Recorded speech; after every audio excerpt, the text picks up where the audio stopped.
So I have Sandy McCoubry with me today, who's the co-founder and director of MESA, the Meetings and Events Support Association. Welcome, Sandy, Thank to our stand at IMEX. Thank you. And how are you holding up? It's very. You need a lot of energy for this show, don't you? You do, and it's only Tuesday afternoon. It's yes, it's exhausting, but it's the build up before. There's a lot of preparation that goes into it before.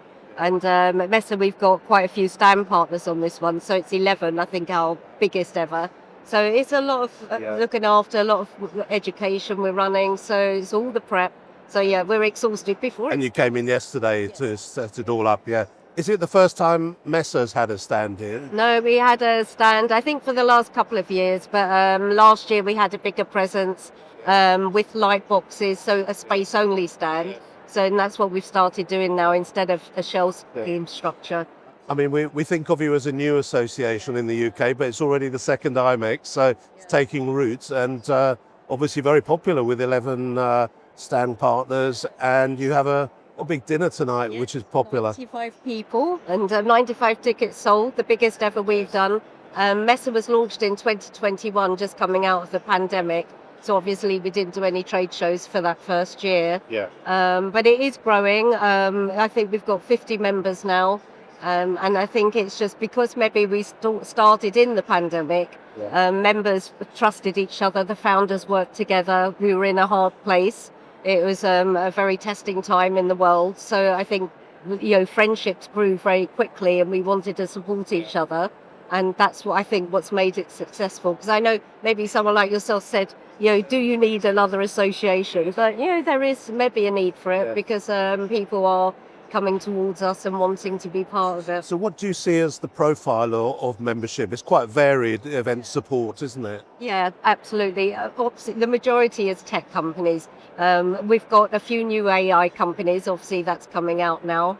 A lot of mobile app companies, virtual platforms, and we have registration platforms, event management platforms, but we also have like ARC International Insurance, the event insurance, and then we have a range of individual members, so moderators, speakers. Do you think, Sandy, they felt that there wasn't an ideal home for them before? The other associations didn't. They said they found their tribe, or the other associations might have been too big for them and they got a bit lost, whereas within MESA they can make a difference and also join in the education, moderate some sessions, speak at sessions.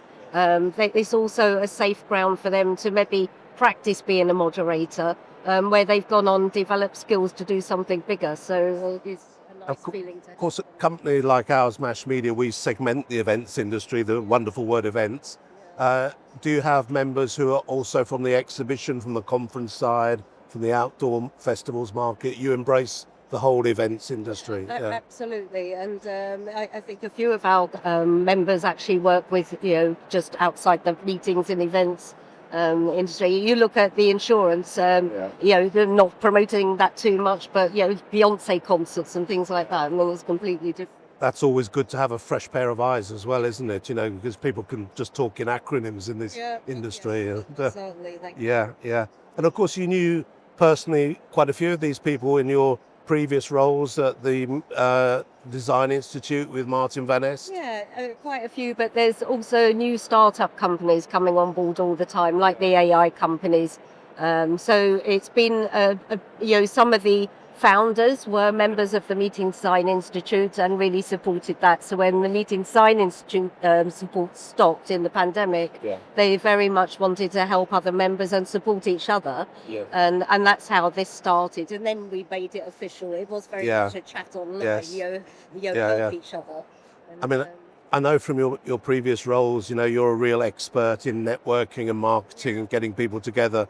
And it looks like you've done a great job getting this new critical mass, which not all of our associations find easy. What are some of the skills and techniques that you use to build that membership? Trust, I think, and support. But I've always had that in different roles that I've worked in. Even if someone doesn't want to buy off you, if you call it that you're selling a membership, is to, you're going to remain friends with them for years to come, whether they buy off you or not, or whether you work together. And it's based on trust and that friendship. And I don't really like that word selling anyway. It's working together, and my true background is marketing for a start. Yes. And it's if they don't need a product, they're not going to go for it. But I think with the association, they see the benefits of it, Yeah. and it is benefits like speaking at the industry events, like the networking. I think the members will recommend them to their own clients rather than recommending any other suppliers outside of the association. Would you agree? Would you agree, Sandy, that since COVID, the pandemic, there's a new spirit of what some people call co-petition? So, as you just said, if people don't always compete aggressively, they can pass on bids or information, RFPs, and Yeah. get that business down the line. The main thing is you understand people you're working with and you're networking. Yeah, yeah. And it's the supporting again of each other, and whether you think you're direct competitors or not, sometimes it's just meeting that person, which has happened, and just over a beer or a drink, and you become very friendly. To the extent I know the two of them that have actually, they have like regular monthly calls because they just discuss what's going on in the industry and love each other. Yes, yes. And is it truly national? You have members all around the country? Australia as well. They can't make all of our meetings because of Yes. the time zones, but it is varied. The majority is Europe. We have a few in the US, but the majority is, I think, the UK, Netherlands, Belgium, and Yeah, Germany. yeah. So, And what would you say to the accusation that maybe we have too many industry associations in meetings and events? yeah, I think it's if they're different associations, if you're providing something different, there can never be too many, and it's up to the person or the supplier or the individual to choose what's right for them and what is their tribe and what makes them feel happy, Yes. and where they don't feel lost. And what would you pick out as the single USP that makes the MESA tribe? I mean, for example, the MIA would probably point to their certification and Yeah. standards. I think it's collaboration between our members. That trust word again, but the collaboration, our members are working together to go to different clients together where their products align, and they're winning support, and the clients are trusting them more because if 5 members have worked together and trusted each other for 4 years or 3 years, then the meeting planner knows they can trust them. And the members, they're not just sitting on your stand. I noticed that they're figuring quite prominently, driving some of the campfire sessions, etc. So they're really diving into the show. And they help. There's a lot of members that support me because it's me on my own. So the members do support me and pick up, where I can't do something. But if you saw us on Monday, we were all building light boxes, 18 people, Yes. literally on the floor building light boxes and working together as a team. And that's what makes it. And so they feel part of it. They feel like they're contributing as well. And as a final word, Sandy, what would you say to someone out there who's looking to find their tribe and maybe find a home with MESA? What would you say? What do they need to do? How do they contact you? Come along to one of the industry events, like the meeting show, IMEX here or IBTM.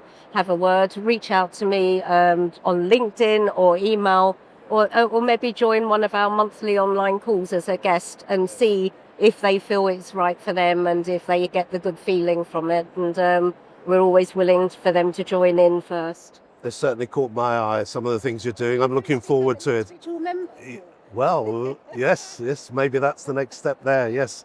Well, great. Thanks for your time here. And just finally, what do you make of the show from what you've seen? It's great. It's busy. Considering this is Tuesday, it feels like you can't get through the aisles a lot of the time. There's a good vibe.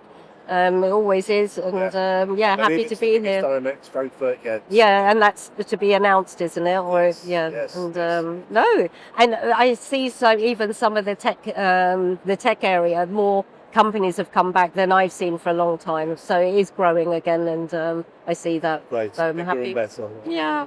Thank you. Thanks, for your time. Paul. Cheers.